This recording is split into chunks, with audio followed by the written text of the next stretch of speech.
Hi friends, this is Bashir Ahmed Gojri with a presentation titled New Kings and Kingdoms. This chapter is mentioned in the history book of class 7. ये presentation इस chapter के लिए एक revision के लिए है। इस presentation में हमने इस चैप्टर के खाली इंपॉर्टेंट पॉइंट्स मेंशन किए हुए हैं।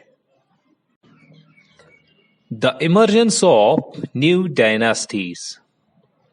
By the 7th century, there were big landlords or warrior chiefs in different regions of the subcontinent.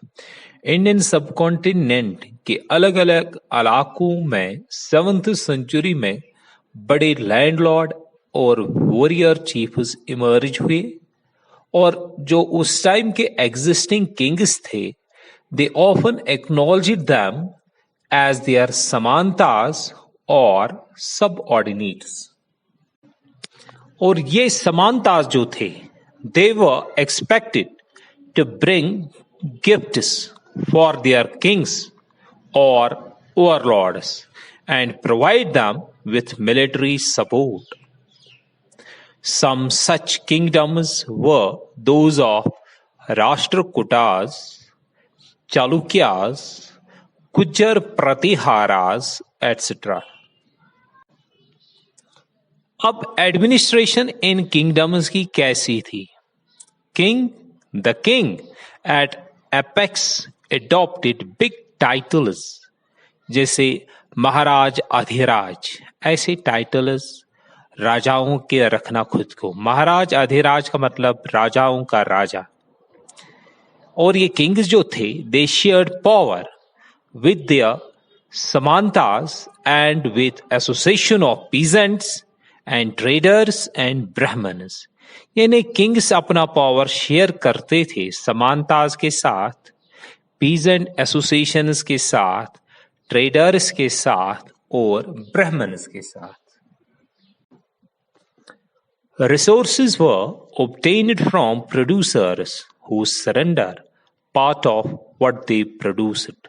इन्हें प्रोड्यूसर्स जो कुछ भी प्रोड्यूस करते थे, उनको परसुएड किया जाता था कि वो उस प्रोड्यूस में से कुछ हिस्सा सरेंडर करें।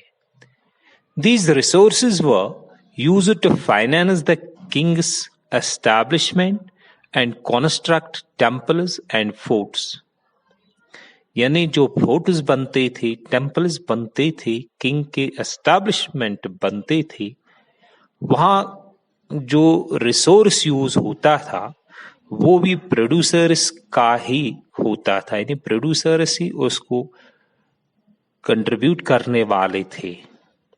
अब जो फंक्शनरीज फॉर कलेक्टिंग रेवेन्यू थे, यानी रेवेन्यू कलेक्ट करने के लिए जो फंक्शनरीज थे, they were recruited from influential families. इस जमाने की prashastis tell us how rulers wanted to depict themselves as valiant and victorious warriors. The kings often rewarded Brahmins by grant of land.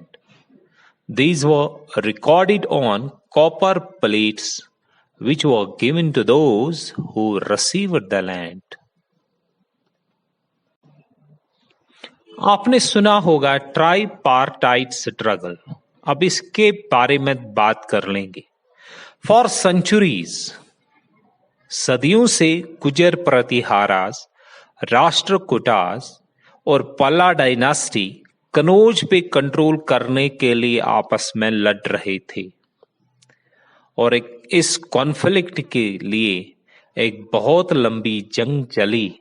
The long drawn conflict is known as tripartite struggle, क्योंकि इसमें 3 parties involve थी।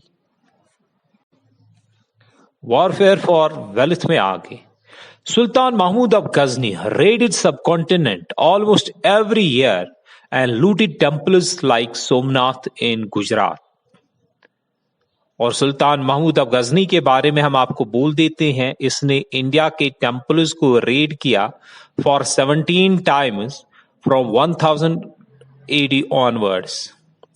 Mahmud entrusted a scholar named Al-Biruni to write an account of the subcontinent, और consequently इस Al-Biruni ने एक book लिखी जिसको हम नाम देते हैं तारीख Hind. Other kings engaged in warfare were Chauhans, who ruled over regions around Delhi and Ajmer. Chauhans were engaged in conflict with Chalukyas of Gujarat and Gadwals of western UP. Prithviraj III was a popular Chauhan ruler who defeated Afghan ruler Gauri in 1191 but lost him in 1192. ये दो जंग जो Prithviraj third और गौरी के बीच में हुए हैं 1191 की जंग को कहते हैं फर्स्ट बैटल ऑफ टेराइन, और जो 1192 में हुआ this battle is known as second battle of Tarain. The Cholas were from a small family of Urayur.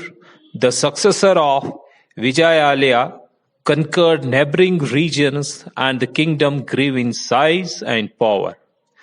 Raja I was considered the most powerful Chola ruler and expanded control over most of these areas.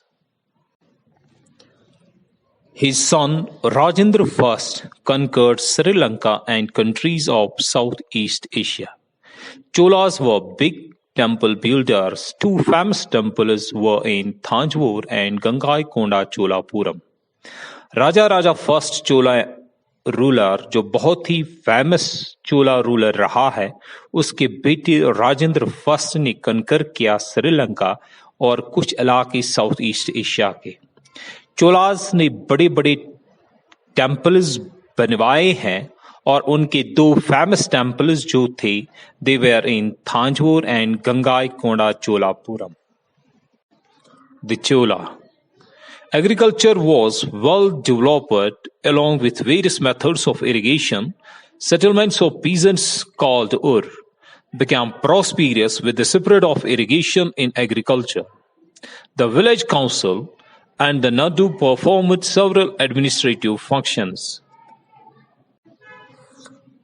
Cholas में आगे association of traders known as Nagarams also performed administrative functions in towns. Inscriptions also mention about Sabha. The Sabha had separate committees to look after irrigation works, gardens, temples, etc. These were some of the main points from the chapter New Kings and Kingdoms. For more such presentations, subscribe my YouTube channel Bashir Gujri. And for the PDF notes, you can send me a message on my WhatsApp number 77808292230. Thank you.